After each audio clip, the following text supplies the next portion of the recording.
नमस्कार दोस्तों, स्वागत है आपका ए टू जेड स्टोरीज अद्भुत ऑफिशियल पर।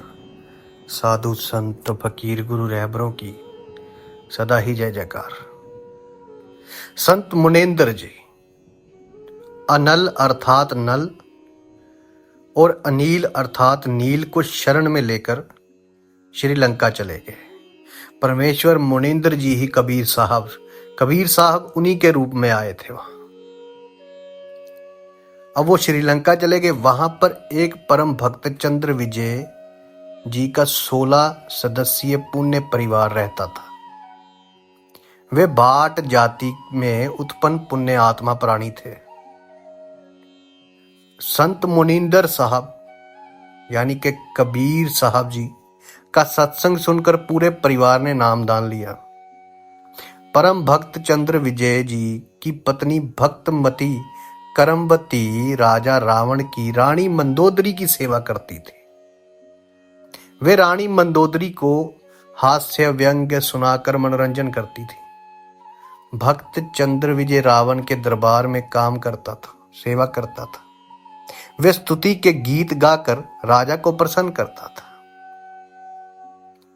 भक्त चंद्र विजय की पत्नी भक्तमयी करमवती ने मुनिंदर जी से उपदेश प्राप्त करके प्रतिदिन रानी मंदोदरी को परमात्मा की चर्चा, प्रकृति रचना की कथा जो उसने अपने सदगुरु देव मुनिंदर जी यानी कि कबीर साहब से सुनी थी, उसे सुनाना आरंभ किया।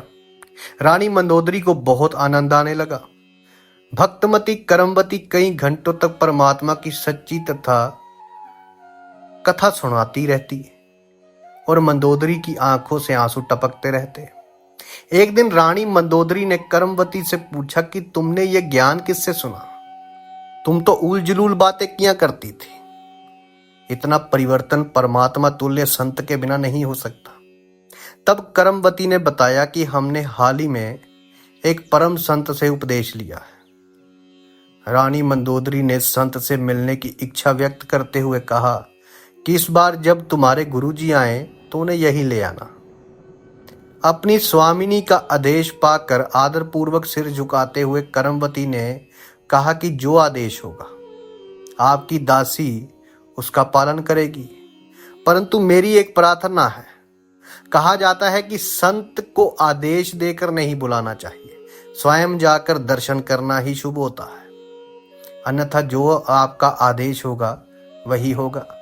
रानी मंदोदरी ने कहा कि इस बार जब आपके गुरुदेव जी आए तो मुझे बता देना, मैं स्वयं उनके दर्शन करूंगी। परमेश्वर मुनिंदर जी ने फिर श्रीलंका में कृपा की। रानी मंदोदरी ने उपदेश प्राप्त किया।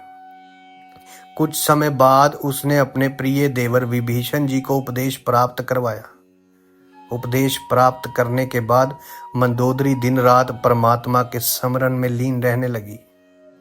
उसने अपने पति रावण से भी कई बार सतगुरु मुनिंदर जी के उपदेश प्राप्त करने के लिए कहा, परंतु रावण नहीं माना और कहता था कि मैंने परम शक्ति मृत्युंजय, मृत्यु को जीतने वाले शिवजी महाराज की भक्ति की है। उनके बराबर कोई शक्ति नहीं। किसी ने तुम्हें गुमराह कर दिया है। कुछ समय के बाद ही निर्वासित श्री सीता जी का हरण करके रावण ने उन्हें अपने 9 लाखा बगीचे में बंदी बना लिया। भक्तमती मंदोदरी के बार बार आग्रह करने पर भी रावण माता सीता जी को लौटाने को तैयार नहीं हुआ। तब भक्तमती मंदोदरी जी ने अपने गुरुदेव मुनिंदर जी से कहा, महाराज जी, मेरे पति ने किसी दूसरी स्त्री का हरण कर लिया है। मैं ये सहन नहीं कर पा रही। वे किसी भी कीमत पर मुझे लौटाने को तैयार नहीं है। आप दया करें मेरे प्रभु, मैंने आज तक अपने जीवन में ऐसा दुख नहीं देखा। संत मुनिंदर जी ने कहा, यानी कि उस वक्त संत कबीर जी उस रूप में आए थे, तो उन्होंने कहा कि बेटी मंदोदरी, ये स्त्री कोई साधारण स्त्री नहीं है। श्री हरि विष्णु जी को शराब के कारण पृथ्वी पर आना पड़ा। ये राजा दशरथ के पुत्र रामचंद्र हैं। ये अयोध्या के निवासी हैं। इन्हें 14 वर्ष का वनवास हुआ है तथा इनकी पत्नी सीता के रूप में स्वयं माता लक्ष्मी जी वनवास में है। रावण ने साधु का वेश बनाकर छल से इनका अपहरण किया है। लक्ष्मी जी ही ये सीता जी हैं। रावण का हित इसी में है कि इन्हें तुरंत लौटाकर क्षमा मांग ले तथा अपने प्राणों की भीख मांग ले। भक्तमती मंदोदरी के बार बार अनुरोध करने पर भी रावण नहीं माना और बोला, वे दोनों विदूषक वन में घूम रहे हैं, वे मेरा क्या बिगाड़ सकते हैं? मेरी तो अनंत सेना है, मेरे 1 लाख पुत्र और 1.25 लाख सगे संबंधी। मेरे पुत्र मेघनाथ ने स्वर्ग के राजा इंद्र को हरा कर उसकी पुत्री से विवाह कर लिया है।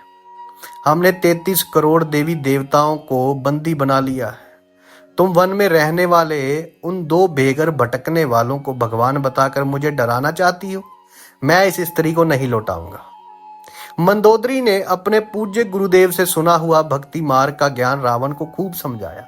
विभीषण ने भी अपने बड़े भाई को समझाया। रावण ने अपने भाई विभीषण को डांटते हुए कहा, तू बहुत श्री रामचंद्र जी का पक्ष ले रहा है, उन्हीं के पास जा। एक दिन भक्तमती मंदोदरी ने अपने पूज्य गुरुदेव से निवेदन किया, हे गुरुदेव, मेरा सुहाग खतरे में है, कृपया आप एक बार मेरे पति को भी समझा दीजिए। यदि वे आपकी बात नहीं मानेंगे तो मुझे विधवा होने का अफसोस नहीं होगा। कोई अफसोस नहीं होगा अगर आपकी बात रावण ने ना मानी। मुनिंद्र नाम से प्रकट हुए परमेश्वर ने, संत ने अपनी पुत्री मंदोदरी की प्रार्थना स्वीकार करते हुए राजा रावण के दरबार में सामने खड़े होकर द्वारपालों से अनुरोध किया कि मुझे राजा रावण से मिलने दो। द्वारपालों ने कहा, ऋषि जी, हमारे राजा इस समय दरबार लगाए हुए हैं। इस समय अंदर का संदेश बाहर आ सकता है, परंतु बाहर का संदेश अंदर नहीं जा सकता। हम विवश हैं। तब मुनिंदर जी अंतर ध्यान हो गए और राजा रावण के दरबार में प्रकट हुए। जब रावण ने ऋषि जी को देखा तो गरजते हुए स्वर में पूछा कि इस ऋषि को मेरी आज्ञा के बिना किसने अंदर आने दिया है? इसे मेरे सामने लाकर मार दो। तब सतगुरु मुनिंदर जी ने कहा कि राजन, आपके द्वारपालों ने तो मुझे साफ मना कर दिया था।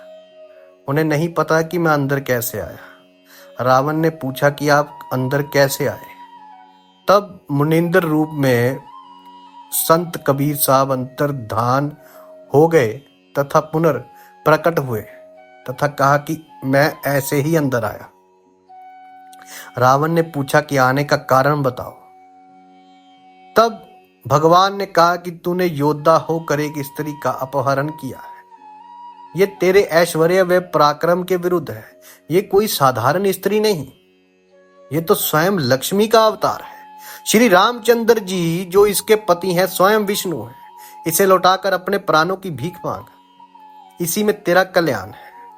यह सुनते ही तमोगन भगवान शिवजी महाराज का उपासक रावण क्रोध में गरजता हुआ नंगी तलवार हाथ में लेकर सिंहासन से कूद पड़ा और मुनिंदर जी को मार डालने के उद्देश्य से अंधाधुंध तलवार से उन पर 70 वार किए।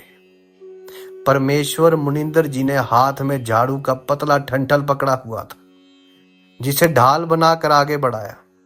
रावण के 70 वार उस नाजुक डंठल पर लगे। ऐसा लगा मानो तलवार लोहे के खंभे पर वार कर रही हो। डंठल जरा भी हिला नहीं। रावण को थकान के कारण पसीना आने लगा, फिर भी अहंकार के कारण वे नहीं माना।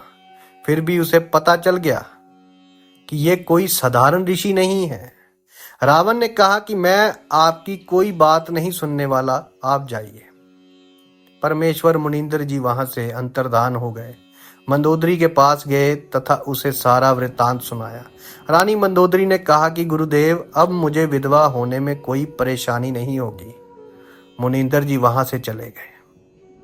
श्री रामचंद्र तथा रावण ने आपस में युद्ध किया। रावण मारा गया। लंका का राज्य जो रावण ने तमोगुण भगवान शिव की कठिन साधना करके 10 बार शीश बलिदान करके प्राप्त किया था, वह क्षणिक सुख भी चला गया और नरक में चला गया। इसके विपरीत परमेश्वर के सतनाम के उपासक विभीषण को कठिन साधना न करते हुए भी प्रभु कृपा से लंका का राज्य प्राप्त हुआ। हजारों वर्ष तक विभीषण ने लंका के राज्य का सुख भोगा तथा प्रभु कृपा से राज्य में पूर्ण शांति रही। राक्षस स्वभाव के सभी लोग मर गए थे। भक्तमती मंदोदरी, भक्त विभीषण, परम भक्त चंद्र विजय के परिवार के सभी 16 सदस्य तथा अन्य जिन्होंने मुनींद्र जी से उपदेश लेकर जीवन भर नियम अनुसार सत्य भक्ति की, वे सभी साधक यहाँ पृथ्वी पर भी सुखी रहे तथा अंत में परमेश्वर के विमान में बैठकर सतलोक चले गए। इसलिए पवित्र गीता अध्याय 7 श्लोक 12 से 15 में कहा है कि तीनों गुणों, रजगुण ब्रह्मा जी, सतगुण विष्णु जी तथा तमगुण शिव जी की साधना से प्राप्त क्षणभंगुर सुखों के द्वारा जिनका ज्ञान हरा जा चुका है, वे राक्षस स्वभाव को धारण किए हुए मनुष्यों में नीच दुष्कर्मी मूर्ख मनुष्य मुझ काल ब्रह्म को नहीं भजते। फिर गीता अध्याय 7 मंत्र 18 में गीता बोलने वाले प्रभु काल ब्रह्म कह रहे हैं कि कोई विरला ही श्रेष्ठ आत्मा केवल मेरी ब्रह्म की साधना करता है, क्योंकि उसको तत्वदर्शी संत नहीं मिला।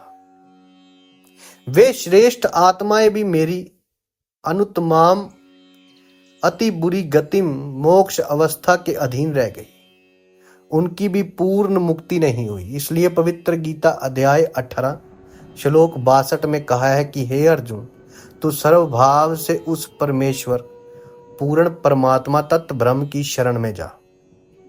उसकी कृपा से ही तू परम शांति तथा सतलोक अर्थात सनातन परम धाम को प्राप्त होगा।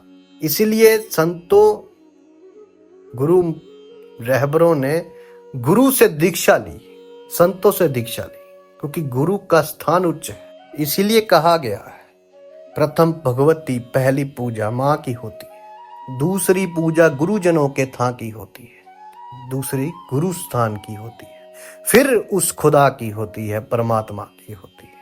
गुरु का स्थान उच्च माना गया है। सत साहिब, साधु संत फकीर गुरु रहबरों की सदा ही जय जयकार।